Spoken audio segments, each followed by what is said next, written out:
Well, here in Dusseldorf at Energy Storage Europe trade show and conference, I'm Jonathan Gifford, the editor-in-chief of PV Magazine, and I'm joined by Holger Ziegler. He's a senior consultant with DNV GL.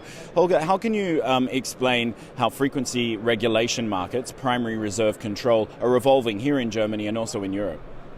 You probably know that Germany is one of the, main markets for storages anyway.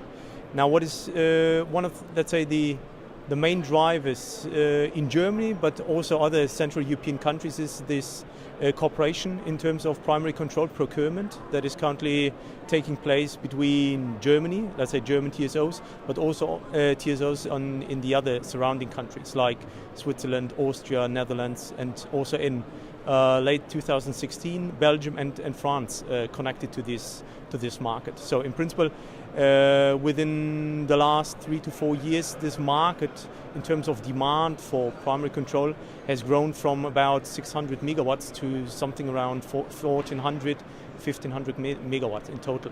So for batteries, that's quite big enlargement of this of the demand, but also the market potential. Okay, I suppose we could take a step backwards and look at the importance of frequency regulation on grids and how that's changing as renewable penetration gets higher. So what would you say is the significance of this market in terms of grid stability and how's it changing? In principle, renewables don't have a large impact on this specific service because what one needs to know is that primary control, or the entire demand, is rather determined on a system level and a European-wide level by corresponding TSOs within entire Europe. So renewables so far don't have a large impact on primary control, but rather on other system services like secondary and tertiary control. But as renewable penetration increases and potentially displaces the conventional providers of this service, like big coal-fired power plants, the market could potentially change or even grow. Is that right? That is in principle an indirect impact of renewables, which means as conventional generators are driven out from the market, they will also not be available for primary control reserves. And that is where other technologies are required to replace, in principle, what have done so far for the last decades, what have done conventional generators. That is, in principle, the indirect impact of renewables. But apart from that, there is no direct impact of renewables saying that they definitely increase, for example, the demand for primary control, simply because of being in the system. That is not the impact of renewables. This impact is what you probably see in terms of secondary or tertiary control demand, but not in primary. So in terms of battery storage providing this service, primary reserve control, how well does it do it? How can you sum that up? It in principle perfectly matches the technical requirements of TSOs, because it provides fast response and is scalable to the corresponding demand of the TSO. And how economic is that? How does storage compete on a cost level or a price level? In principle, it can perfectly compete in principle, but often what happens is that storage providers usually need additional resources and revenues from other markets, like intraday markets, to complete and to have, cover their investment costs. So multiple revenue streams is a phrase we hear a lot of. What in terms of prices are you seeing for the provision of these services? Are prices going down for these services as more people bid into the market?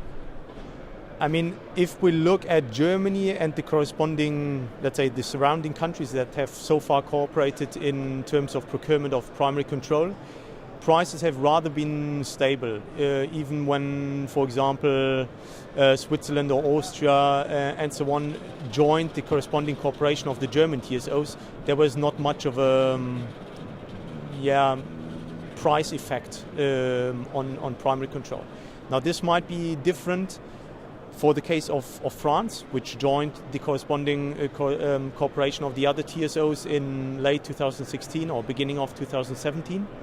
There might be, a price effect simply because of the fact that The French demand is roughly 1/3 of the total demand of the corresponding TSOs. So it is interesting to see what will happen in the next month and years, whether this will be rather, let's say, becoming a demand-orientated or, let's say, TSO-orientated market, which would mean either competition grows and prices will decline, or because of the increase of demand, rather prices will go up.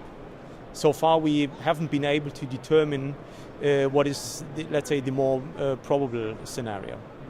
And we know that utility-scale batteries, big batteries in containers attached to the grid, can supply these services very well. What about on the distributed level? A lot of smaller system providers in the storage space, the batteries that are in the home, are saying that they can actually play in these markets, use some of the capacity in the batteries, pool those batteries, perhaps in a virtual sense, and then provide the services. What do you make of that? Is that a realistic expectation of the direction things are heading? It's, let's say, one of the visions, let's say, but probably it's too early now to think about it. Probably it's rather an issue for the next 5 to 10 years and not for the next 2 to 3 years. So how big an opportunity are we talking about here? How big an opportunity is the provision of frequency regulation services for storage providers, and how important is it going to be for them going forward?